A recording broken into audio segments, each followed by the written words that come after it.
Pertanian akan menghadapi tantangan besar.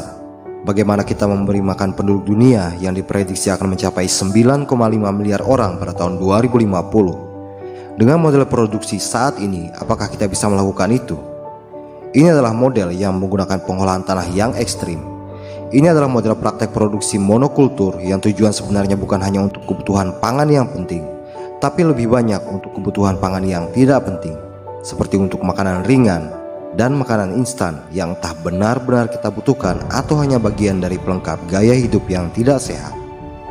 Kemanapun Anda pergi di wilayah pertanian yang besar, Anda akan sering melihat hanya ada ladang gandum, ladang jagung, ladang kedelai, dan lain sebagainya. Setiap ternak di masa kini menghabiskan waktu kehidupan mereka di dalam kurungan. Apakah itu unggas, sapi, kambing, domba, semua mengalami perlakuan seperti ini. Entah apa kata-kata yang tepat untuk menggambarkan semua ini, tapi kita telah membangun infrastruktur yang berkutat pada satu jenis industri, lalu memisahkan antara peternakan dan pertanian. Dahulu, semua adalah satu. Jika seseorang ahli dalam beternak, maka dia juga mahir dalam pertanian. Kini keduanya dipisahkan. Kita telah mengalami pergeseran filosofi yang sangat jauh tentang bagaimana kita memahami pertanian. Daripada memahami dan menghormati proses alami, kita justru membuat pemisahan yang tak perlu.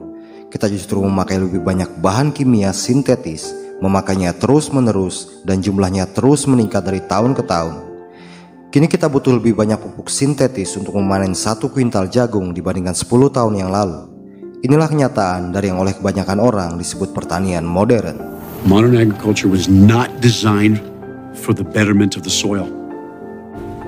Namun, praktek-praktek ini telah datang dengan biaya yang besar. Mereka telah menyebabkan hilangnya keanekaragaman hayati. Tanah yang sehat pada dasarnya memiliki banyak spesies tanaman, hewan, dan serangga yang berbeda. Monokultur mungkin salah satu penyebab, tapi bukan yang utama. Kurangnya keanekaragaman hayati adalah penyebab utama kehancuran sumber daya tanah kita. Menurut data yang saya rangkum dari USGS dan FAO, bahwa sejak rentang waktu 1960 sampai 2014, rata-rata tanah pertanian sudah kehilangan sekitar 22 inci lapisan humus. Sangat luar biasa, bukan?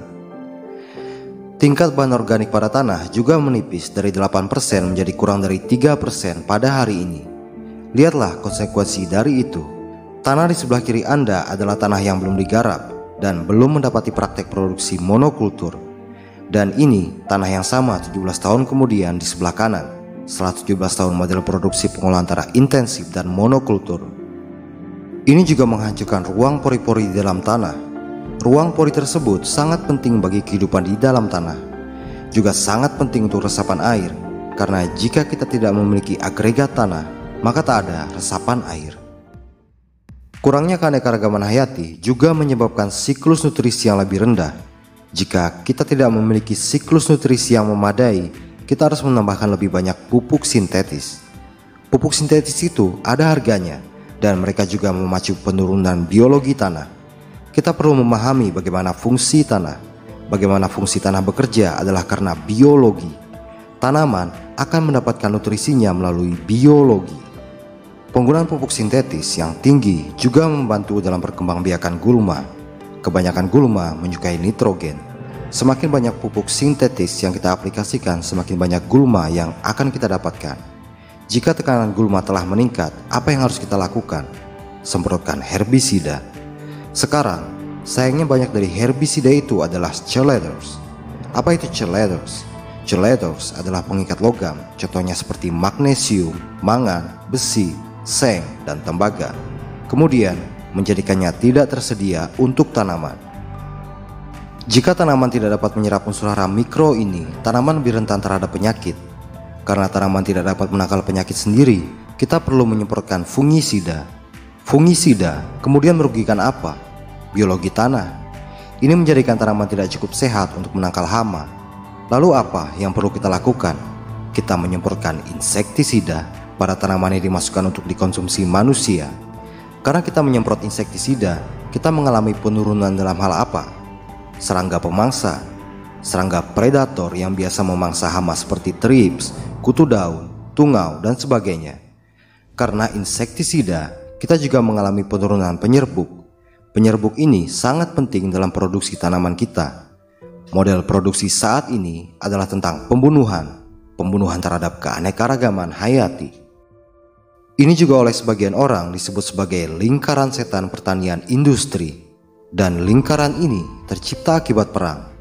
Akar pertanian industri berasal dari ilmuwan perang asal Jerman bernama Fritz Haber.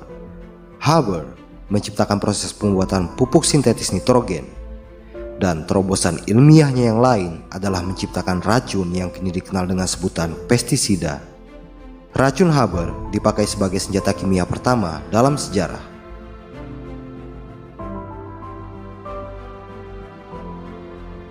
This is not my responsibility, and I'm not doing it. And what is it you're not doing? You've already done it. But now you want to say no. You want to wash your hands of it. You want someone else to take the responsibility.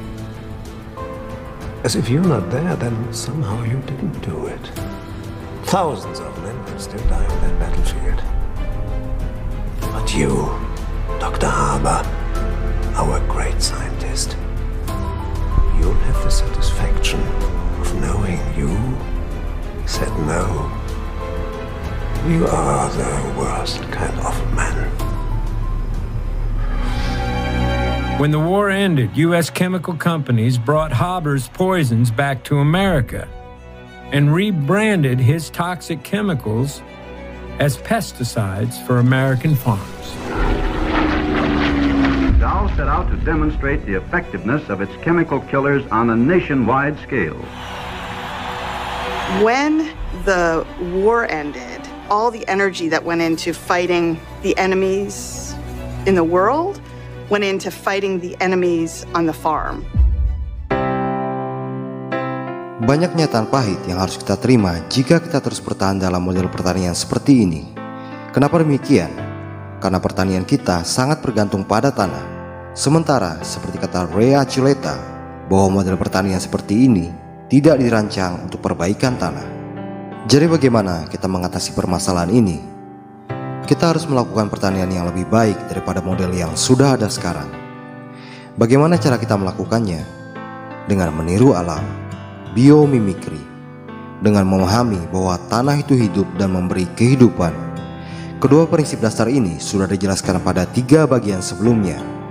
Ini adalah prinsip dasar yang sulit, tapi harus kita pahami benar maksud dan tujuannya. Dengan memahami ini, maka semua akan lebih mudah. Dan di bagian terakhir, kita akan membahas 3 hal yang akan menguatkan semua pemahaman Anda, yaitu tentang hama, cover crop, dan karbon.